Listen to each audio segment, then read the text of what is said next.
दुःख कशामुळे आहे? पापामुळे दुःख आहे. आणि सुख कशामुळे प्राप्त होणार आहे? संयोगामुळे नाही, धनसंपत्तीमुळे नाही, शरीरामुळे नाही, इंद्रियांच्या विषयामुळे नाही. एकच गोष्ट सांगितली, धर्मात सुखम. एक धर्मच सुखाचं कारण आहे. म्हणून हे जीवानो, पापाचा त्याग करून धर्माचं अवलंबन करा. धर्म काय आहे ते समजून घ्या. धर्म प्राप्त करण्यापूर्वी, धर्माचा आश्रय करण्यापूर्वी धर्माचं स्वरूप जाणणं आवश्यक आहे. अन्यथा धर्माच्या नावावर तो काही पण कशाचा पण आश्रय करून बसेल, काही पण करेल. म्हणून सत्य धर्म काय आहे, सत्य धर्माचं स्वरूप काय आहे हे पहिल्यांदा जाणून घेणं आवश्यक आहे. आणि तेच पहिल्या 25 गाथेमध्ये सांगितलेलं आहे.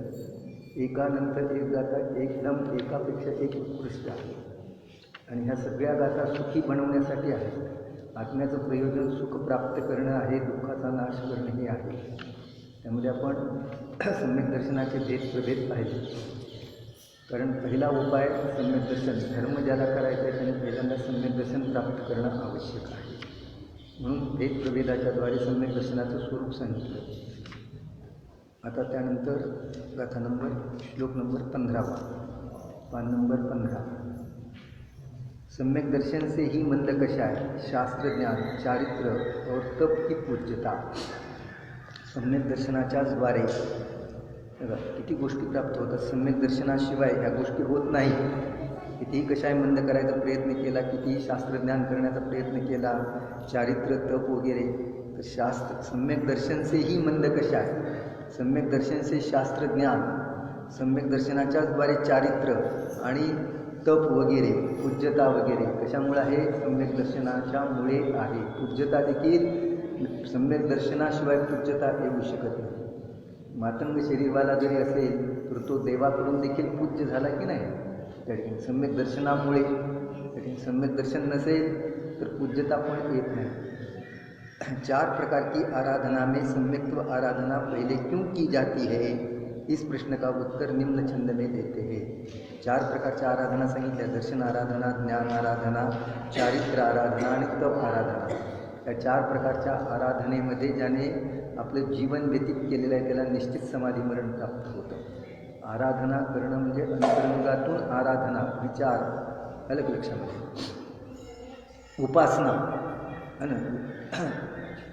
तर त्यामध्ये पहिली आराधना सम्यक्त्व आराधना आहे. म्हणून सम्यक दर्शन, सम्यक्त्व आराधना म्हणजे सम्यक्त्वाची उपासना. कशाची उपासना करायची? सम्यक्त्वाची उपासना करायची, गुणांची उपासना करायची आहे, गुणी बनण्यासाठी. तर सम्यक्त्वाची आराधना क्यों की जाती है, त्या प्रश्नाचं उत्तर या छंदामध्ये देत आहे. पहिल्यांदा सम्यक दर्शनाचीच आराधना का केली पाहिजे त्या ठिकाणी दृष्टांत देऊन या ठिकाणी सांगितलेलं आहे. शमबोधवृत्ततपसां पाषाणैस्तेव गुरवं गौरवं पुंसा पूज्यं महामणिरिव तदेव सम्यक्त्वसंयुक्तं प्रशमज्ञानचारित्र औरतप पाषाणो ये भारसमा किन्तु यदि सम्यक्त्वसहितो मणिबद्ध गौरवा. प्रशम म्हणजे कषायांची मंदता, अलग लक्षामध्ये. कषायांची तीव्रता असेल तर पापबंध होतो. पुण्य कशामुळे लागतं आणि पाप कशामुळे लागतं याचा पण लोकांना पत्ता नसतो. शरीराची क्रिया अशी केली तशी केली की पुण्य लागतं. शरीराच्या क्रियेने पुण्य लागत नाही. कषाय मंद झाल्याशिवाय पुण्य लागत नाही. शरीराची क्रिया आहे ती जडाची क्रिया आहे, अलग लक्षामध्ये. आणि जे कषायाची मंदता होणं, कषाय हा दुर्गुण आहे, त्याची मंदता होणं हे पुण्यबंधाचं कारण आहे. आणि त्याचा अभाव होणं हे धर्माचं कारण आहे. कषायाच्या अभावाचं नाव जैन धर्म आहे. येथे गोष्ट लक्षात. कषायाच्या अभावाने जिनेंद्र भगवंताने काय दूर केलेलं आहे? कषाय नष्ट केलेले आहे, अज्ञान नष्ट केलेलं आहे. रागभाव पण कषाय आहे.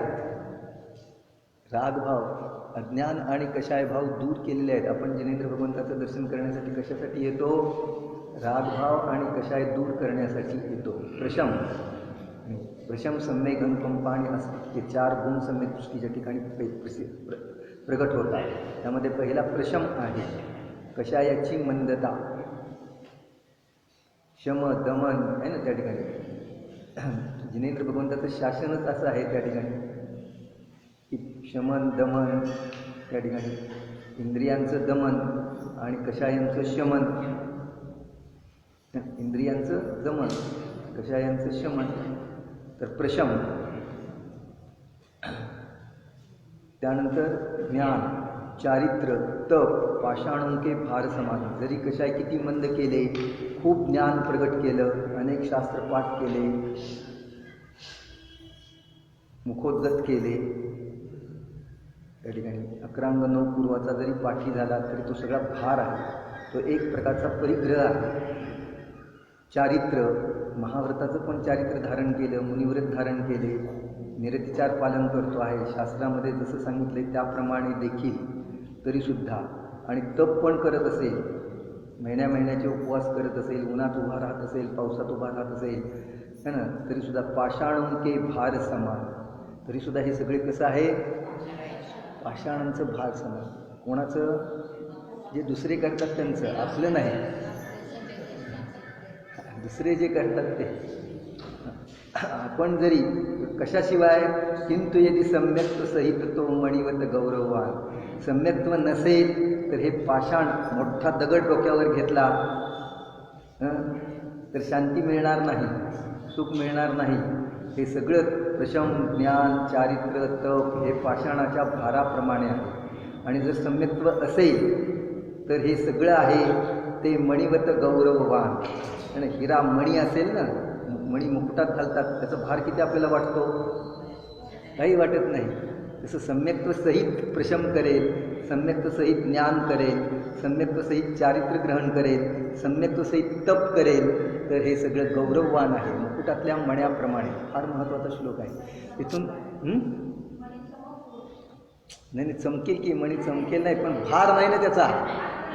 हां, आणि तो चमकेल पण ते ठीक आहे की, त्या ठिकाणी तो किमती आहे. किंमत कशाची आहे त्या ठिकाणी, मण्याची आहे की पाषाणाची आहे ना. त्या ठिकाणी बाहेरून लोक म्हणतात प्रशम केलं, ज्ञान केलं, चारित्र्य, इतकं ज्ञान झालं, इतक्या ग्रंथाचं ज्ञान आहे, इतकं चारित्र्य, महाव्रताचं पालन करतो आहे, निरतिचार, घरदार सगळं सोडलेलं आहे, त्या ठिकाणी रस्त्याने चालतो आहे, एकटा वगैरे, उन्हातून पावसातून वगैरे, याची महिमा लोकांना येते ना. पण हे सगळं भारभूत आहे. इतके उपवास करतो है ना, त्या ठिकाणी महिन्याचे उपवास करतो, अमुक करतो तमुक, हे बाहेरच्या क्रियेला अज्ञानी लोक बाहेर हां हां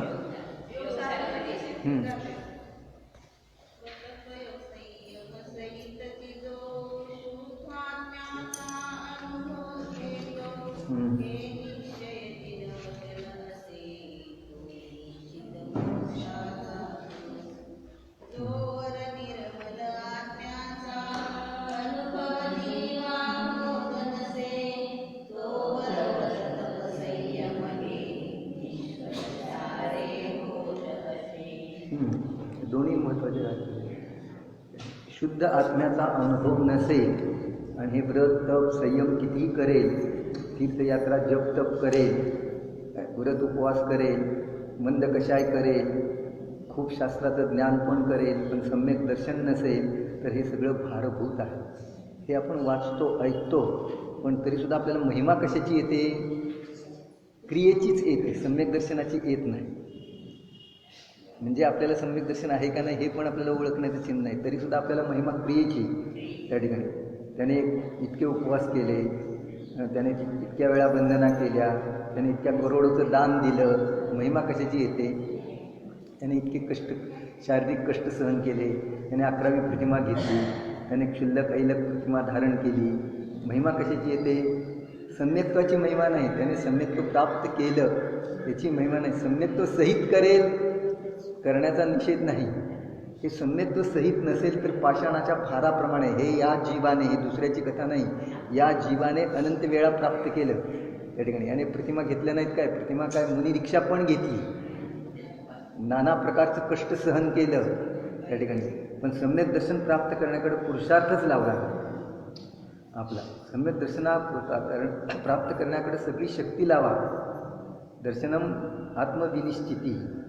सम्यक दर्शन म्हणजे आपल्या आत्म्याची निश्चिती. मी ज्ञातादृष्टा स्वरूपी जीव आहे, अशा प्रकारे आपल्या आत्म्याची निश्चिती, शरीरापासून भिन्न, संयोगापासून भिन्न, या ठिकाणी सुख कशात आहे, दुःख कशात आहे, या सगळ्या गोष्टीचा निर्णय करेल तर सम्यक दर्शन प्राप्त होईल.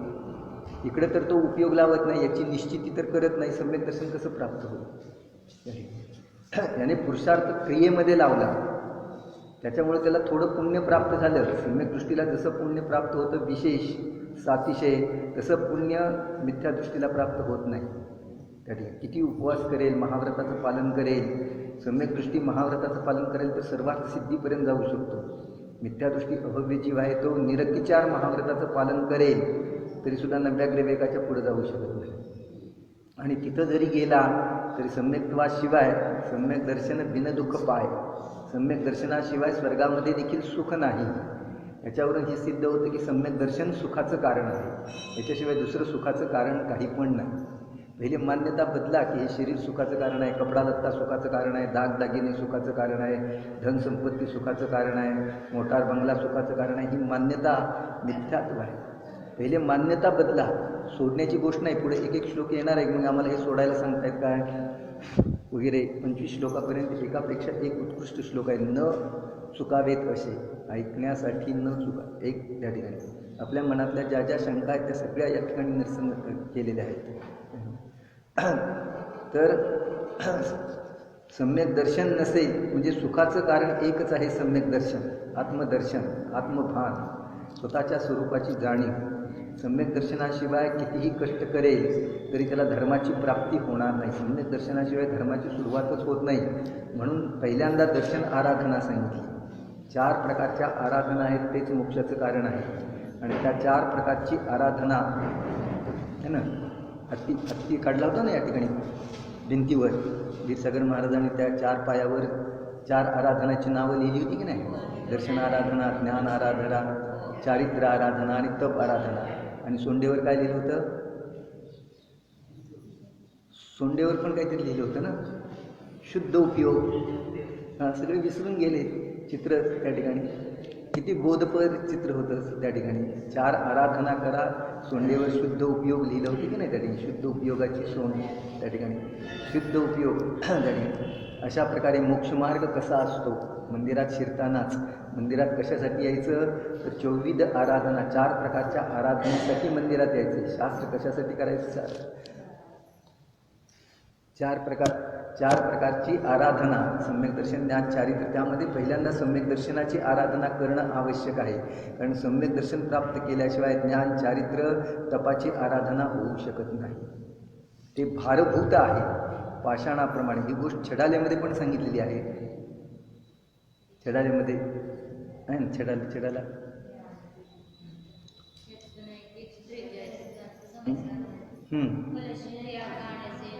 हां, तो पण आहे की क्रियाकांड से ना मिले यह आत्म अभिराम, ज्ञान कला से सुलभ ही यह आत्म अभिराम, अतः जगत के प्राणियों छोड़ जगत की आश, ज्ञान कला का ही अरे करो नित्य अभ्यास. 143 आहे.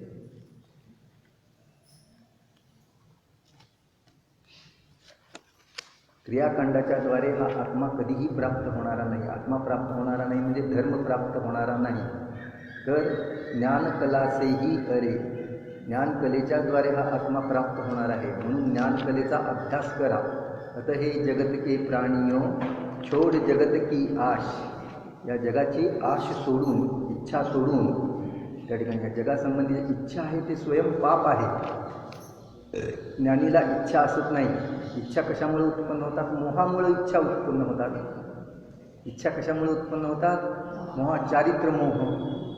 दर्शन मोह तीव्र असेल, चारित्र मोह तीव्र असेल, तीव्र इच्छा, मला तीव्र इच्छा झाली आणि माझं काम झालं, चुकूनसुद्धा नाही, ही त्याची मान्यता मिथ्या आहे. माझ्या इच्छाशक्ती इतकी तीव्र होती की मी हे काम केलंच, अज्ञानीची मान्यता आहे.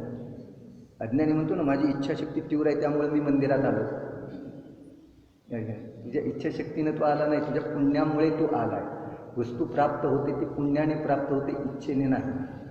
इच्छा कितीही तीव्र करेल तुला पापबंद होईल, तुझं पुण्य जळेल इच्छेमुळं, पण वस्तूची प्राप्ती होते ते इच्छेने नाही, पुण्याने प्राप्त होते. तत्व आहे हे. तत्व विचार करा. इच्छा हा जीव इतक्या करतो, इच्छा हे पाहिजे, ते पाहिजे, असं पाहिजे, तसं पाहिजे, आत्ता घडलं पाहिजे, लगेच मिळालं पाहिजे. तीव्र इच्छा असतात अज्ञानीच्या. चारित्र्यमोहाचा तीव्र उदय असतो ना त्या ठिकाणी. पण त्या ठिकाणी त्याला वेळसुद्धा नसतो. आत्ता नाही तर मग केव्हा, आत्ता लगेच पाहिजे, लगेच मिळालं पाहिजे, लगेच ही गोष्ट घडली पाहिजे मनात आलं की त्या ठिकाणी ही तीव्र चारित्र्यमोहाचा उदय आहे. प्रत्येक गोष्टीला वेळ आहे. बी पेरलं त्या ठिकाणी जमिनीत तर त्यालासुद्धा अंकुर फुटायला वेळ लागतो. प्रत्येक गोष्टीचा विचार करा आणि मग कार्य करा. विचार करायला अवसर द्या. कर्म जरी बांधलं तर ते लगेच उदयात येत नाही, त्याला अवसर असतो उदयात यायला. पण प्रत्येक गोष्टीला अवसर असतो. तसं कुठलीही गोष्ट करायची असेल तर ती विचारपूर्वक करा, त्याला अवधी द्या. आलं लक्षामध्ये. लगेच घाई करू नका. तर इच्छेने कार्य होत नाही, इच्छेने पाप बंद होतो. इच्छा मोहाचं कार्य आहे. तीव्र इच्छा आहे तर तीव्र मोहनीय कर्माचा बंद होईल. पुण्याचा उदय असेल तर कार्य घडून जाईल. इच्छेने कार्य घडत नाही, पुण्याने कार्य घडतं. मंदिरात आला तो इच्छेमुळं नाही आला, पुण्याचा उदय आला म्हणून तुला मंदिरात यायला मिळालं. तर किती तीव्र इच्छा असते, शिखरजीला जायचं, शिखरजीला जायचं, पण पुण्याचा उदय आल्याशिवाय तीव्र इच्छा असून शिखरजीला जात नाही. मला तर तीव्र इच्छा आहे विधेय क्षेत्रात सिमंदर भगवंताच्या समोर शरणात जाणे. जाईल काय? पुण्याचा एवढा उदय कुंदकुंदाचार्यांच्या सारख्या जीवाला पुण्याचा उदय आला त्यावेळेला ते गेले.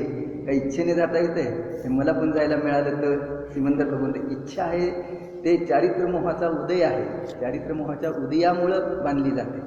इच्छेने कार्य घडत नाही त्या ठिकाणी. हां, 6व्या ढालीमध्ये आहे. नाही, इथं सम्यक दर्शनाची महिमा दाखवणारे 16वा आणि 17वा श्लोक 3ऱ्या ढालीमध्ये.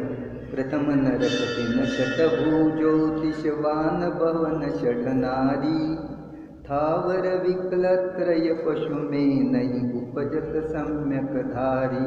सम्यक दृष्टी जीव पहिल्या नरकाशिवाय त्या ठिकाणी अन्य 6 नरकामध्ये, ज्योतिष्क देवामध्ये, भवनवासी देवामध्ये, व्यंतरवासी देवामध्ये उत्पन्न होत नाही. जैन कुलात उत्पन्न होऊन लोक यांना फसतात. विशेष आहे. सम्यक दृष्टी जीव याच्यामध्ये उत्पन्न होत नाही. जसं नरकात उत्पन्न होत नाही तसं या 3 देवगतीमध्ये पण उत्पन्न होत नाही. 3 है ना. तो झाला सम्यक दृष्टी तर विमानवासीच देव होतो. भवनत्रिकात जन्म घेत नाही. जे भवनत्रिकातले देव आहेत ते हीन पुण्यामुळे, अल्प असत पुण्य केल्यामुळे त्या ठिकाणी उत्पन्न झालेले असतात त्या ठिकाणी. तर ज्योतिष व्यंतर भवनवासी देवामध्ये उत्पन्न होत नाही. जिनेंद्र भगवान त्याला मिळाले आणि तो भजत बसतो. ज्योतिष व्यंतर वगैरे देवांना भजत बसतो. तीव्र पापाचा उदय येणार आहे त्याचा पुढं भविष्यकाळामध्ये. त्याला निगोदामध्ये, नरक निगोदामध्ये जाण्याची वेळ आलेली आहे. असा जीव जिनेंद्र भगवंतांना सोडून या देवी देवतांना भजत बसतो. षड नारी बघा, हे सगळे कशात आले? नपुंसकात तो उत्पन्न होत नाही. नारी स्त्री पर्यायामध्ये उत्पन्न होत नाही. विकलत्रय 2 इंद्रिय, 3 इंद्रिय, 4 इंद्रिय पर्यायामध्ये, पशुमध्ये उत्पन्न होत नाही. सम्यक दृष्टीची मिथ्यादृष्टी जीवच भवनत्रिकामध्ये उत्पन्न होतात. सम्यक दृष्टी जीव भवनत्रिकामध्ये उत्पन्न होत नाही. लोकांना त्यांची महिमा कशी येते हे मला समजत नाही त्या ठिकाणी. जैन कुलात उत्पन्न होऊन इतर लोक तर त्याला भजत राहतील, ते तर अज्ञानी आहेत त्या ठिकाणी. पण जैन कुलात उत्पन्न होऊन रत्न मिळालं असताना काचेचे तुकडे हातामध्ये घेत आहेत. वितरागी देव मिळाले असताना त्या ठिकाणी पुढं त्या ठिकाणी 3 लोक तिहू काल माही नाही दर्शन सो सुखकारी. 3 लोकामध्ये आणि 3 काळामध्ये सम्यक दर्शनासारखं सुखकारक काही पण नाही. करून ठेवा हृदयामध्ये. सुख पाहिजे ना, सम्यक दर्शन. सम्यक दृष्टी जीव कुठेही असेल तर तो सुखी आहे. आलं लक्षामध्ये.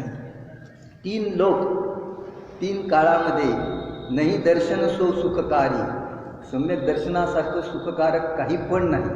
धनसंपत्ती सुखाचं कारण नाही, अनुकूल संयोग सुखाचं कारण नाही, शरीर सुखाचं कारण नाही, विषयभोग सुखाचं कारण नाही. सम्यक दर्शन सुखाचं कारण आहे. तुला सुख पाहिजे ना, सम्यक दर्शन प्राप्त कर. काही पण कर, पण सम्यक दर्शन. 3 लोक तिहू काल माही नाही दर्शन सो सुखकारी. सकल धर्म को मूल यही. सर्व धर्माचं मूळ सर्व धर्माचं म्हणजे दया, दान, व्रत, उपवास, शास्त्र, स्वाध्याय जे काही व्यवहार धर्म करतो आहे ना, त्या सर्व धर्माचं पूजन अर्चन वगैरे त्याचं मूळ सम्यक दर्शन आहे. हे मूळच नाही तर त्या ठिकाणी ते कसं होऊ शकेल? त्या विचार करा, किती महत्त्वाचा श्लोक आहे, किती गंभीर आहे. गंभीरपणे विचार केला पाहिजे. सम्यक दर्शन प्राप्त करायचं असेल तर त्याचा एक उपाय त्या ठिकाणी शास्त्र स्वाध्याय करा, नित्य नियमाने करा, न चुकता करा, वेळच्या वेळेला करा. शास्त्र स्वाध्याय म्हणजे केवळ रूढी पूर्ती करणं म्हणजे नव्हे की त्या ठिकाणी नियम घेतला, शास्त्र स्वाध्याय करायचा आहे म्हणून 2 पानं गडबडीत वाचली आणि ठेवून दिलं किंवा ऐकलं आणि निघून गेला. त्याच्यावर गंभीरपणे एवढ्या श्लोकावर विचार करा आयुष्यभरात. 3 लोक 3 काल माही, नाही दर्शन सो सुखकारी. 3 लोक 3ही काळामध्ये दर्शनासारखं सुखकारक काही पण नाही. सकल धर्म को मूल यही. सर्व धर्माचं मूळ हे एकच आहे, सम्यक दर्शन. येथे गोष्ट लक्षात द्यायची. स्वाध्याय करून त्याच्यावर मनन चिंतन करा, चर्चा करा, तर त्या ठिकाणी असलेल्या शंका दूर होतील. त्याचं नाव सम्यक दर्शन आहे. सम्यक दर्शन म्हणजे स्वपर विवेक प्रगट होणं. हित कशात आहे, अहित कशात आहे, सुख कशात आहे, दुःख कशात आहे, सुखाचा मार्ग कोणता, दुःखाचा मार्ग कोणता, आपलं काय आणि दुसऱ्याचं काय, हा विवेक, स्वपर विवेक प्रगट होणं याचं नाव सम्यक दर्शन आहे. तो केला नाही तर सम्यक दर्शन कसं प्रगट होईल? हातामध्ये दिवा मिळाला आणि तू जर नीट चालला नाही तर चूक कोणाची? दिव्याची. दिवा हातामध्ये असून तू पडलास, घसरलास, खड्ड्यात पाय गेला, तसा जिनवाणी रूपी दिवा पुढं आहे आपल्या, है ना. त्या ठिकाणी ते सगळ्या धर्माचं मूळ आहे. सम्यक दर्शन प्राप्त करायचं असेल तर शास्त्र स्वाध्याय करा. शास्त्र स्वाध्याय म्हणजे केवळ वाचणं शिकवणं इथपर्यंत नाही. ते त्या ठिकाणी त्याच्यामध्ये जे तत्त्व सांगितलेले आहेत ते आपल्या जीवनामध्ये उतरविणं, त्याच्यासंबंधी विचार करणं, ते सुखाचं कारण आहे. कारण एखादा शरीराला रोग झाला आपल्या काय त्या ठिकाणी आणि याला सगळ्या गोळ्यांचं ज्ञान असेल, औषधाचं ज्ञान असेल तर रोग बरा होईल की नाही? सगळ्या औषधाचं ज्ञान आहे. शरीरामध्ये रोग झाला, रोग वाढत चालले, अनेक रोग वाढत चालले त्याच्यामुळं. आणि काय झालं त्या ठिकाणी? सगळ्या औषधाचं ज्ञान आहे याला. रोग निदान करणार नाही, औषध घेणार नाही तर निदान करणार नाही, औषध घेणार नाही वेळच्या वेळेला तर शरीराचा रोग बरा होत नाही. तसं या ठिकाणी जिनवाणीमध्ये सांगितलेलं जे तत्त्वज्ञान आहे ते औषध आहे. बाकीचं ते वेष्टन आहे, ते गोड आहे, साखरेचं आवरण आहे. तत्त्वज्ञान त्यामध्ये सांगितलेलं एक तत्व इथं सांगितलं ना. आता त्या ठिकाणी दर्शन सो सुखकारी. 3 लोक 3ही कालामध्ये सम्यक दर्शनासारखं सुखाचं कारण काय नाही. सम्यक दर्शन म्हणजे स्वपर विवेक, आपलं काय आहे आणि आपलं काय नाही. आपण परद्रव्यामध्ये काय करू शकतो, परद्रव्य आपल्यामध्ये काय करू शकतं, जीवन मरण, सुख दुःख, लाभ हानी याच्यामध्ये परद्रव्याचा किती हात आहे, हे तत्व आहे. एवढं तत्व जरी विचार करेल जीवनामध्ये, एका तत्वाचा विचार करेल तर तो निरोगी बनेल. आलं लक्षामध्ये. पण तत्त्वज्ञान ग्रहण करणार नाही तर आयुष्यभर शास्त्र स्वाध्याय केला पण तत्त्वज्ञान ग्रहण केलं नाही. जीवनामध्ये रोजच्या रोज अनेक प्रसंग येतात. रोजच्या जीवनामध्ये पण अनेक प्रसंग येतात. प्रति दिवसाला प्रसंग येतात. त्या ठिकाणी अस्वस्थता होते, त्या ठिकाणी उपसर्ग होतात, मान अपमानाचे प्रसंग येतात. त्या ठिकाणी अनेक गोष्टी त्या ठिकाणी संसारात गारस्थीमध्ये असताना अनेक जीवनामध्ये प्रसंग येतात. त्या प्रसंगावर लगेच तत्त्वज्ञानाची गोळी घेतली पाहिजे. आपल्याला अमका रोग झाला, लगेच डोकं दुखायला लागले, पोट दुखायला लागले, लगेच गोळी घेतो की नाही? तसं या ठिकाणी आपल्या जीवनामध्ये काही अस्वस्थता उत्पन्न झाली, असे काही प्रसंग घडले, दुःखाचे प्रसंग घडले, मान अपमानाचे प्रसंग घडले, तर लगेच काय केलं पाहिजे? लगेच तत्त्वज्ञानाची गोळी घेतली पाहिजे. आणि घेतली तर लगेच बरं वाटतं की नाही हे पाहिलं पाहिजे. आपण शास्त्र ऐकायला रोज येतो, आपल्यात काय फरक पडतो आहे की नाही? काय का शास्त्र ऐकायला येत नव्हतं त्यावेळेस बरं होतं, काय फरक पडला का नाही? त्या ठिकाणी जर मंदता आली, कशाची मंदता आली, आसक्ती कमी झाली तर आपल्यामध्ये फरक पडला, तेवढी शांतता आली ना. मग ही गोळी जर नित्य नियमाने घेईल तर किती फरक पडेल. त्या ठिकाणी रोग झाला ताबडतोब घेईल तर लगेच त्या रोगावर इलाज होऊ शकेल ना त्या ठिकाणी. म्हणून शास्त्र स्वाध्याय म्हणून प्रवचनसारमध्ये देखील सांगितलं 232 गाथेपासून थोडं आगमचक्षु साहू त्या ठिकाणी आगम चेष्टा तदो जेठा. आगमामध्ये प्रवृत्ती ही श्रेष्ठ प्रवृत्ती आहे. सर्व प्रवृत्तीमध्ये श्रेष्ठ प्रवृत्ती कोणती सांगितली? आगम चेष्टा तदो जेठा सांगितलं होतं त्यावेळेला. हे वाक्य घरामध्ये भिंतीवर लिहून ठेवा. आगम चक्षु साहू, साधू आहेत ते आगमरूपी नेत्राने पाहत असतात. आगम चेष्टा तदो जेठा. आगमामध्ये प्रवृत्ती, स्वाध्यायामध्ये प्रवृत्ती ही श्रेष्ठ प्रवृत्ती आहे. अलग लक्षामध्ये. जर हे तत्त्वज्ञान झालं, हे औषधाचं ज्ञान आहे, पण हे औषधाचं नुसतं ज्ञान करून उपयोग नाही. ज्या वेळेला जसला रोग उत्पन्न होईल, मान अपमानाचे प्रसंग वगैरे दुःखाचे प्रसंग येतील, त्यावेळेला लगेच तत्काळ तत्त्वज्ञानाची गोळी घेतली तर बस शांतता, बरं आहे. त्या ठिकाणी थोडी जरी आकुलता कमी झाली तरी रोग बरा झाला की नाही. थोडी जरी आकुलता कमी झाली म्हणजे गोळी लागू पडते आहे. मग त्या ठिकाणी व्यवस्थित जर आणखीन ही गोळी घेईल तर लागू पडेल त्या ठिकाणी. म्हणून या ठिकाणी सांगितलं सकल धर्म को मूल यही इनबिन करणी दुःखकारी. सर्व धर्माचं मूळ सम्यक दर्शन आहे. याच्याशिवाय जे जे करणी ते करण छीन, ते सब मिथ्या चारित्र त्याग आत्म के हित पंथ लाग. सांगितलं ना, इस बिन करणी दुःखकारी. याच्याशिवाय जे तू काही करतो आहे सगळं धर्माच्या नावावर, ते सगळं दुःखाचं कारण आहे. कसं काय सांगितलं? पुण्याचं कारण आहे हे तरी सांगायला पाहिजे होतं. अरे पुण्य आहे तेच दुःखाचं कारण आहे. तुला पुण्य सुखाचं कारण वाटतं आहे ते भ्रमामुळं वाटतं आहे. तेच पुण्य तुला खड्ड्यामध्ये घेऊन जाणार आहे. कारण पुण्याच्या अधीन होशील, मोहित होशील पुण्यामध्ये, तर त्या ठिकाणी पाप बांधशील. पुण्य पापाचं मूळ आहे. तम पुण्य अम्ममा हो. ते पुण्य आम्हाला नको, असं पुण्य आम्हाला नको. कारण ज्या पुण्यामुळं पुन्हा अनेक भाऊ दुःखामध्ये घालावावे लागणार आहे. आणि हा नियम आणि पंचम काळातला जीव आहे ना, तो पुण्य घेऊन आलेला आहे पण पापानुगणी. तत्वज्ञान नसेल तर तो जीव नियमाने त्या पुण्यामध्ये पापच बांधणार. सगळ्यांना ती गोष्ट माहीत आहे. त्या ठिकाणी कोणती? 4 जण मित्र चालले होते जंगलातून आणि जंगलात मार्ग भटकल्यानंतर त्यांना भूक लागली. काय करायचं आता? त्या ठिकाणी रस्ता तर दिसत नाही. मग त्या ठिकाणी एक झाड दिसलं आणि त्याला खूप फळं एकदम रसरसलेली, पिवळी जर्द झालेली. त्या ठिकाणी अरे छान झालं, आपल्याला एवढं झाड मिळालं फळांचं वगैरे. त्या ठिकाणी त्या चौघामधले 3 जण ते फळं काढण्यामध्ये आणि ते खाण्यामध्ये तुटून पडले. अरे किती गोड फळ आहे. चौथा आहे तो गपचूप बसला. हे फळ कुठलं आहे, कसलं आहे, काय याचं नाव, आणि नियम घेतलेला होता ना त्या ठिकाणी की मी अजान फळ खाणार नाही. ज्या फळाचं नाव मला माहीत नाही ते कोणतं फळ आहे तर ते मी खाणार नाही. एवढाच त्याने नियम घेतला होता. तो आपलं शांत बघत बसला. अरे त्याला खा म्हणाल, किती गोड आहे, मधुर आहे, कारण चवीला पण छान आहे. तर तो म्हणाला मला माहीत नाही हे फळ कोणतं आहे, तोपर्यंत मी खाणार नाही. आणि नंतर मग त्या ठिकाणी थोड्याच काळामध्ये त्या तिघांना ग्लानी यायला लागली, गुंगी यायला लागली त्या ठिकाणी. आणि ते बेसावत झाले आणि झोपून गेले कायमचे. याला पण त्या ठिकाणी भुकेमुळं ग्लानी आली होती. थोड्या वेळाने उठून पाहतो आहे तर हे सगळे झोपलेले आहेत.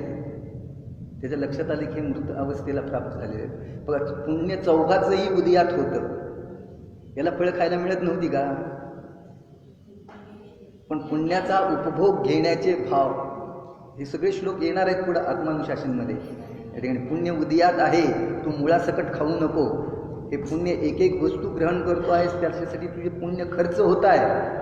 तू पुण्य शिल्लक ठेवून विवेकाने खर्च कर, नाहीतर सगळं पुण्य खर्च करून टाकशील या मनुष्यभावामध्ये. पुढच्या प्रवासात तुला काय उपयोगी येणार आहे? एक एक श्लोक चांगले येणार आहेत त्या ठिकाणी. न एक सुद्धा श्लोक चुकवू नका, असे श्लोक आहेत या ठिकाणी. हे सगळं तुला प्राप्त झाले पुण्याने, पण ह्याची लालसा अनादिकालचा मिथ्यादृष्टी जीव आहे ना. आणि पुण्यामुळे थोडंसं काही प्राप्त झालं की बस त्याच्यामध्ये मस्त झालं. हे करू का ते करू, ते करू का ते करू, हे भोगू का ते भोगू, हे खाऊ का ते खाऊ, बस त्याच्यामध्ये आसक्त त्या ठिकाणी. सगळं पुण्य खर्चून टाकलं त्या ठिकाणी. पुढं पेरायला सुद्धा शिल्लक राहिलं नाही. पुढं काय उत्पन्न होणार? तर म्हणून सांगितली तर सकल धर्म को मूल यही इनबिन करणी दुःखकारी. सर्व धर्माचं मूळ सम्यक दर्शन आहे. पहिली दर्शन आराधना सांगितली त्या ठिकाणी. याच्याशिवाय सगळी करणी, जे जे काही करतो आहेस ते सर्व दुःखाचं कारण आहे.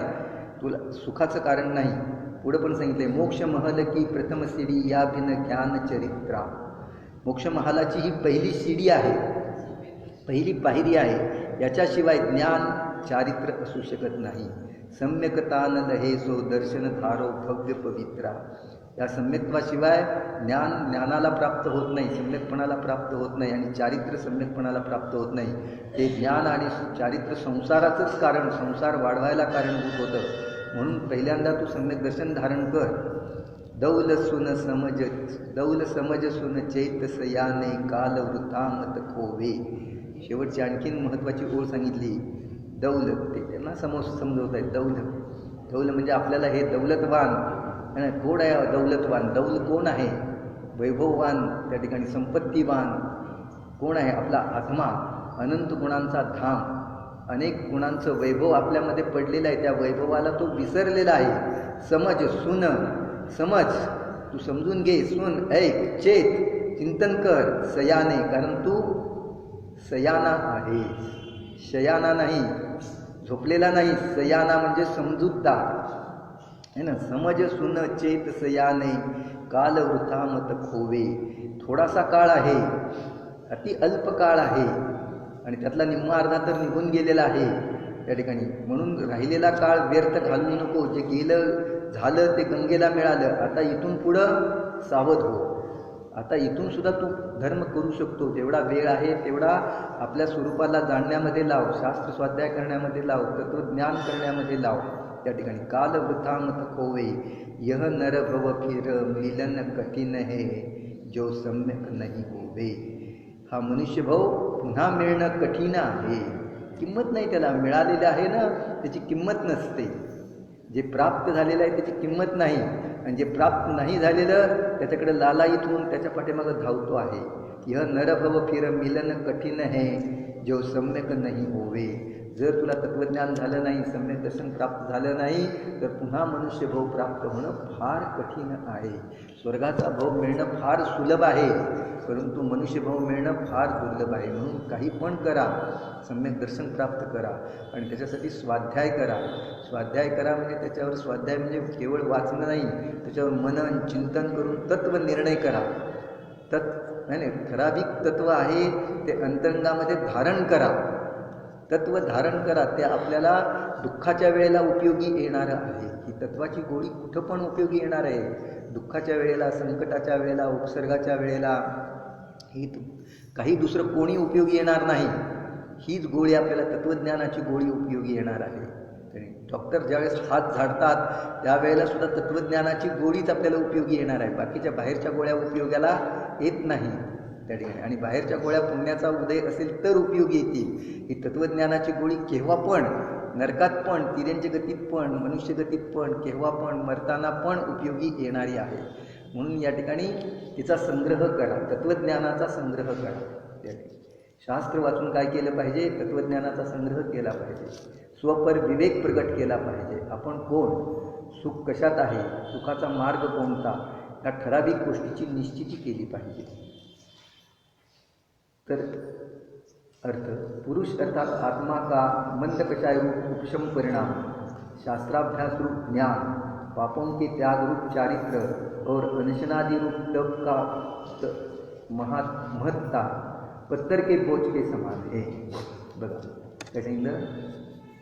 ह्या आत्म्याचे मंद कषाय रूप परिणाम, त्यानंतर शास्त्राभ्यास रूप ज्ञान, इतकं शास्त्र वाचलं, इतकं हे केलं, त्या ठिकाणी सर्व पापांचा त्याग रूप चारित्र्य, अंशनादी रूप तप, अंशन होमोदरी वगैरे, वृत्ती परिसंख्यान वगैरे सगळं तप प्रकारचं, हे सगळं दगडाच्या बोझाप्रमाणे, पाषाणाच्या बोझाप्रमाणे आहे. काय सांगता? परवाच आपण वाचलो, ज्याला आम्ही धर्म म्हणत आलो आहे त्यालाच तुम्ही नकार देत आहे ना. मग आम्ही करायचं काय? वाचलं होतं ना, आहे का लक्षात सगळ्यांच्या? शांतीपद दर्शनमधलं वाचून दाखवलं होतं. ज्याला आम्ही धर्म समजत आलो आहे, धर्म म्हणून करत आलेलो आहे, त्याला तुम्ही नकार देत आहे त्या ठिकाणी. हा धर्म नाही, हा केवळ बोझा आहे. आलं लक्षामध्ये?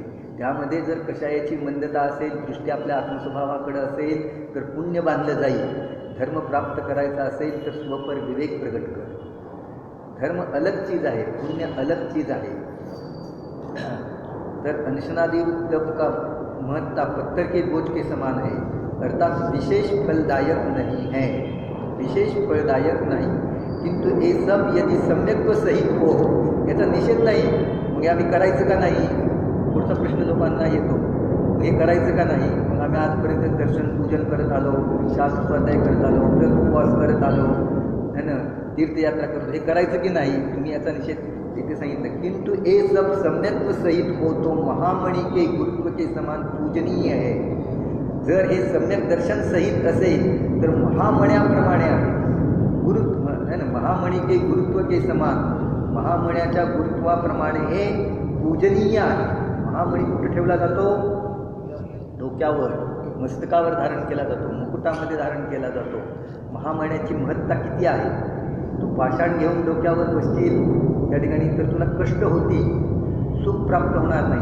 महामणी जर डोक्यावर धारण करशील तर सुख पण प्राप्त होईल, आनंद पण येईल, कष्ट पण नाही. उलट लोक त्या ठिकाणी विचारतील, तुला पूज्यतेला प्राप्त होशील. त्या ठिकाणी एवढा मोठा भारी किमतीचा मणी डोक्यामध्ये धारण केलेला आहे. अशा प्रकारे तर म्हणजे सम्यक दर्शन रूपी मणी यदि सम्यक तो सहित हो तो महामणि के गुरुत्व समान पूजनीय है, अर्थात बहुत फल देता है और महिमा योग्य है. खूप फळ देणारा आहे आणि महिमा करण्यायोग्य आहे. सम्यक दर्शनामुळे या जीवाची महिमा किती होते. मातंग देहवाला असला तरी तिची महिमा झालेली आहे. बेडूक जरी असेल तरी त्याची महिमा त्या ठिकाणी. आणि जर सम्यक दर्शनाने रहित मिथ्यादृष्टी असेल त्या ठिकाणी आणि कितीही व्रतादिक वगैरे पालन करेल तरी त्याची निंदा झालेली आपल्याला कथामधून पाहायला मिळते आहे.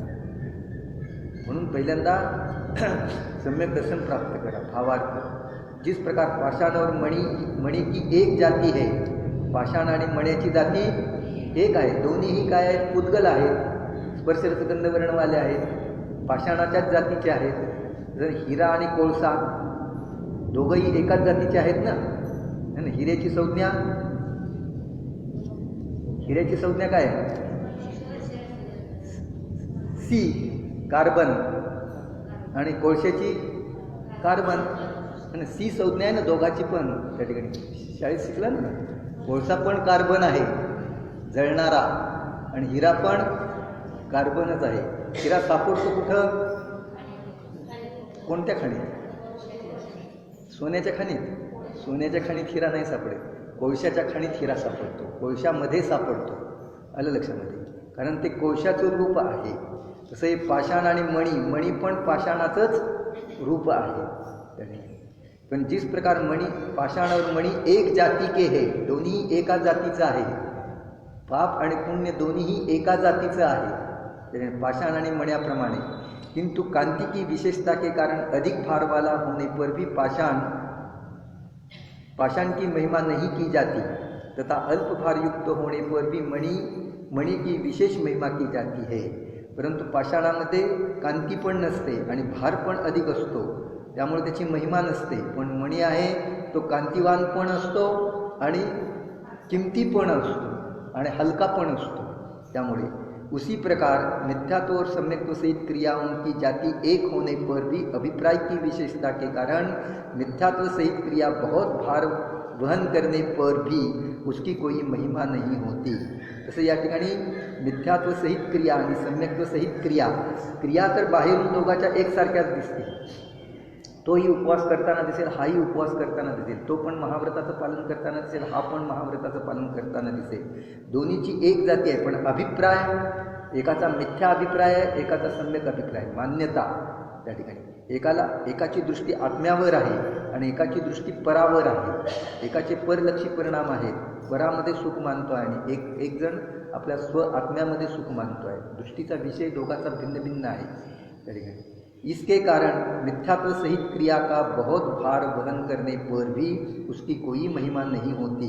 मिथ्यात्व सहित कितीही क्रिया करेल, धर्माच्या नावावर कितीही क्रिया करेल, धार्मिक क्रिया करेल, परंतु त्याची किती भार वहन करेल, परंतु त्याची काही महिमा नाही. और सम्यक्त्व सहित क्रिया का किंचित भार वहन करने पर भी उसकी बहुत महिमा होती है. आणि याच क्रिया थोड्या जरी करेल, अल्पशी करेल, परंतु सम्यक्त्व सहित करेल, विचारपूर्वक करेल, परीक्षा प्रधानी बनून करेल, तत्वज्ञानपूर्वक करेल, तर त्या ठिकाणी थोडासा भार जरी असेल, भार अशा क्रिया भार बिलकुल नसताना देखील खूप महिमावान आहे.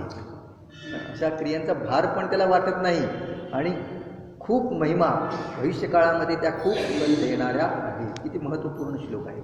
असे पुढचे सगळे श्लोक अत्यंत महत्त्वपूर्ण आहेत, ऐकण्यासारखे वाचण्यासारखे आहेत. तत्त्वज्ञान ग्रहण करा यातलं तेच जीवनामध्ये उपयोगी येणार आहे. तत्त्वज्ञानाशिवाय सुखी करणारं काही पण नाही. तत्त्वज्ञानाची गोळी जवळ असेल बस तो कुठेही असेल, त्याला काही पण झालं असेल तरी तो सुखी. तत्त्वज्ञानविहीनानां दुःखमेव शाश्वतम्. तत्त्वज्ञानाने रहित जीव कुठं पण असेल तरी त्याला दुःखच आहे. आणि तत्त्वज्ञान वयस्य